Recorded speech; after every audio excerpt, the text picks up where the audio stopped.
Hey guys, Wolvie here with a special presentation for Dissidia Final Fantasy Opera Omnia Global for the 4th of August, 2020. This is the Terra Branford Character Spotlight Quick Tips video. So for these videos, I do these once a month. And the odd months are going to be male characters. The even months will be a female character. Since August is on an even month, it is a female character.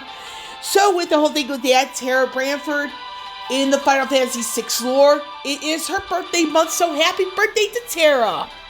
Now, with that bit out of the way, I will say a few things. First and foremost, any opinion in this video, it is my opinion and my opinion only. Second, we're going to be looking into her kit, what she can do thus far. Third, she does not have her LD or burst weapon on JP as of yet. I'll get into my explanation, all that jazz, later on, and all that jazz. But anyway, so, like I said, she does not have her 8080 Awakening LD burst or second rework yet on JP.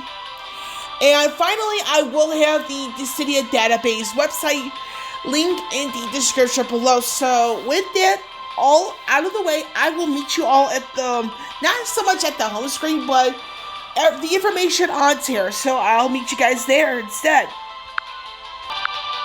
Oh, one final thing before I meet you guys there, I almost forgot.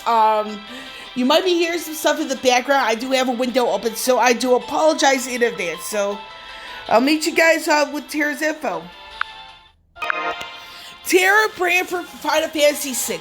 She is considered the face of that particular game, and I do want to point out that when it comes down to the main series, and by the main series, Final Fantasy 1 through 15, Final Fantasy VI is one of 3 games where there is no one character that's considered the lead protagonist. Now, the thing is with Terra, you guys do need to know that with the Dissidia series itself, she was picked to be the Final Fantasy VI representative fighting for the side of Cosmos. Now, this is important to know because, like I said, there is no one lead protagonist in Final Fantasy VI, and Celestia, believe it or not, she actually has an equal role of importance to Final Fantasy VI alongside Terra, because when you start out the game, the World of Balance, you do start out as Terra, but in the World of Ruin, you do start out as Celeste. So that's a little historical aspect here. But yeah, there was no female character fighting for the side of Cosmos, and Terra was picked. I do believe it was between her and Celeste, because those two are of equal importance to each other in the sense of the importance in Final Fantasy VI, in the sense of the event. And Terra was picked, over Celeste in that regard. But do know that Celeste is in fact of equal importance to Terra. So that's a historical fact that does need to be noted. So we're going to go into, first and foremost, her kit thus far. It has not changed in JP as of yet, because like I said, she is slated to get her LD, her burst weapon, because she is the face of Final Fantasy VI. She does not have a second rework. She also does not have her 8080 Awakening.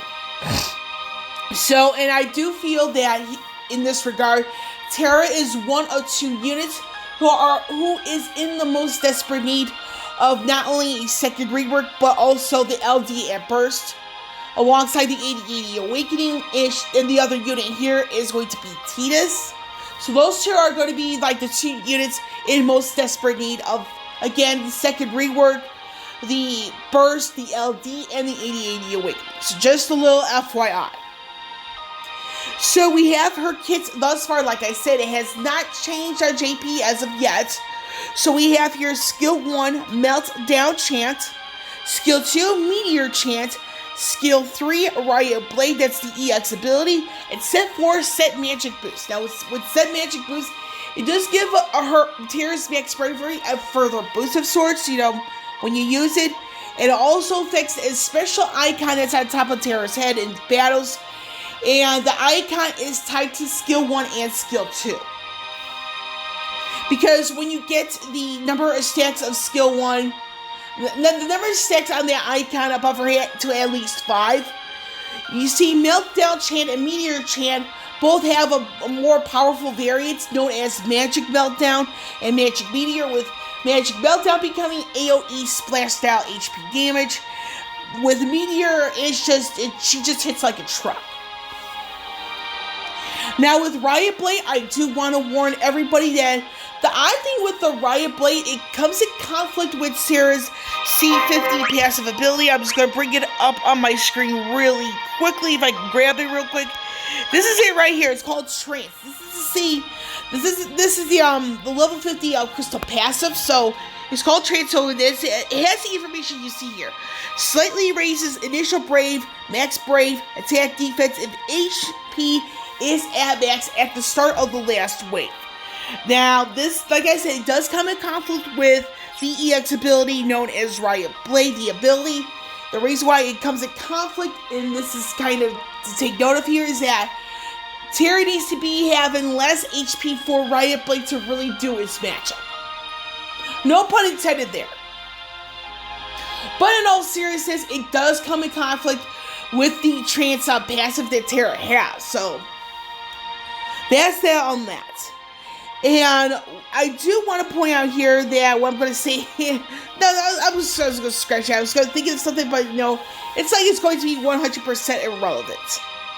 Now, we do know what she does, how is she best used, and I hate to say this, but unless you're doing like the really short battles, as well as summoning board points, she's very much on the bench. I'm just going to keep it as kindly as that. She's one of those units where no one practically uses her. Because it's like, even when you micromanage everything about her, in the sense of like the stacks, the duration of her buffs, her HP, is that, honestly, it's like you have to micromanage her so much, it's to where she's not really worth using, in all honesty. I mean, one of her quote-unquote BFFs in the same team would have to be Selfie, because Terra does not have the world's best recast speed with her EX ability. Right now, she's at slightly slow, if my memory serves me correct, on her EX ability. It's slightly slow, and Selfie is probably going to be her best friend in the sense of, like, in that regard, because right now, Terra really needs the HP attack insert variant, as well as her Riot Blade, more so than almost everybody else. And you kind of don't want to have to do that. So, again, you have to really use, like, the HP attack, whatever, when you use the skill 1, when to use the skill 2, because when it comes down to skill 1 and skill 2, she only has 6 uses of each. So again, she's not really worth using in my personal opinion. Get her gear, get her passes, but you're going to be benching her for a very long time. Now, with that aspect out of the way, when it comes down to her second rework, she, like I said, like Tidus, she needs an absolute overhaul. And by that, she would probably best benefit from the lightning treatment.